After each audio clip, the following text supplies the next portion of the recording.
Hi. So I haven't been on for a while because I was sick. I'm sorry about that. I've been working on getting stuff together for Farmers Market, which is Thursday in Hanford. Right now I'm working on reusable bags, and they are a very simple pattern. You fold the fabric in half like normal.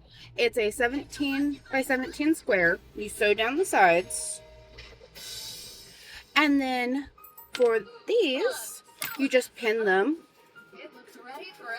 at about there on both sides, sew it together, and it's real easy. I've got a couple of these already to the point where I need the strap. And as you see, they're just sitting in there really easy. I use D-rings, breakaways. That way, if something does happen and the strap breaks, it's easier to fix than if you had the strap all together. It's something I do. My bags typically hold about 50 pounds when they're lined. These aren't. So I'm betting they'll probably hold about 30 pounds, give or take. I encase all my seams because A, I think it looks better, and B, it holds longer when you wash them. But 17 by 17, so it is a square. And then the straps, I do them 1 inch.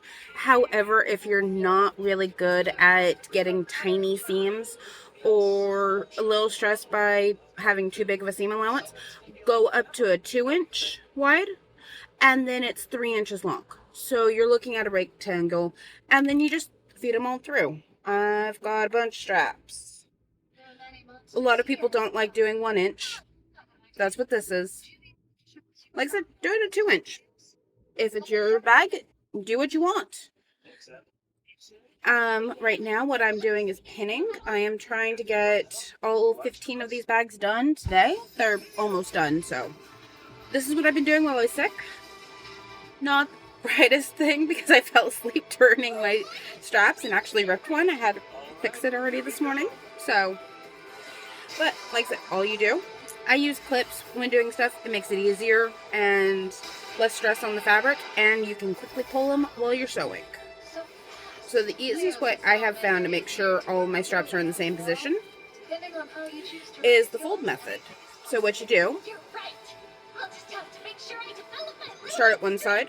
I like using that seam, that thick seam, as my focal point.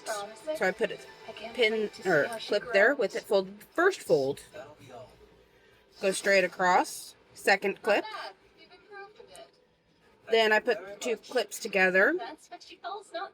Gives me the other section.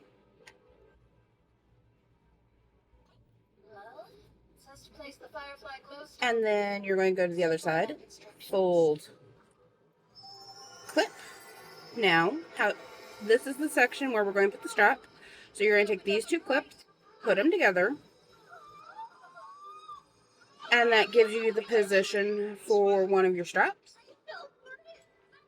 One of the tricks I have learned, if you go straight across, your clips will all line up, and you can just put the next clip. So you have counterpoints.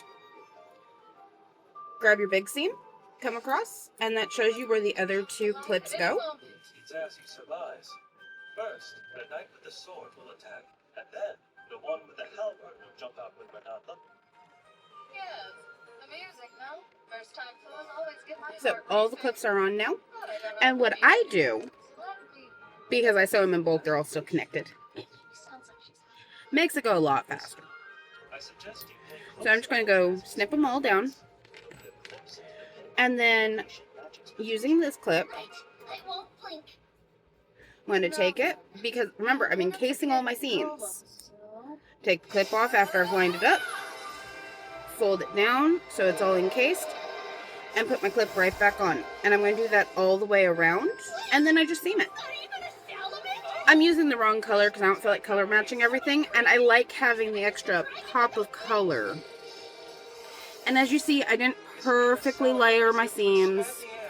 I have dogs. They love to sit here and jump on me even while I'm sewing, so my seams aren't perfect. They're close enough. And it's the reason why my fur babies are my mascot. And as you see, I love my stitch. This is my oven. I'm weird. I know. I don't care. This is what living in a camper means. I'd expect no less of you. very educated. One of those. Okay, so I paused it while I was clipping. So I add extra clips so that I have a nice uniform fold, especially with the fact that I've got dogs. The extra clips do help. About 6 hours. It means when I go to sew, I'm less likely to have it look weird. My stitch might not be accurate, but the folds and everything are. And again, I like clips over pins for stuff like this because as I'm sewing, I can just go flick, and it comes right off. I don't have to stop. I can just pull them as I sew. I'm not sure if anyone wants to see sewing, especially with how loud my sewing machine is. I have a Jeans brother machine. When I explored last night, this was as far as I got, but And you can see I have a maintenance date on it because I think a good sewing machine is worth the repair. This thing is older than I am and it sews so beautifully. I love it. I've got settings how I want for cotton bags right now, but I can change my settings. I can do just about anything with this thing. I don't have an issue sewing through so many thick layers because this one seam is going to be, well, you've got 1, 2, 3, so 2 layers of fabric, so there's 1, then you fold it, so there's 4, then you fold it again, so there's 8, and then it's again, so there's 16 layers in this one section, and I don't have an issue sewing it. This machine is a beast. I love it.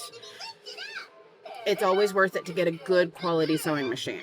If you're looking at sewing, invest in one that's good. If you're a beginner, don't be afraid to get a cheapie. When I was driving a semi truck and I was doing over the road, I had a cheap $50 sewing machine, kid sewing machine, because I wanted the back stitch. If you're just learning, go buy the $20 machine in the kids section. It's a good beginner one. Don't be afraid if it breaks. If you are learning and want to see if you enjoy sewing, do it. It's much better to buy something cheap and not be afraid of hurting it, because if it breaks, it breaks. Versus buying this big machine where I spent $100 to get it tuned. That's $100 every year on top of the cost of the sewing machine. I know quite a few people who'd say, just go buy a replacement sewing machine. Why are you doing maintenance? Just buy a replacement. This thing is heavy. This is almost solid metal, including the casing.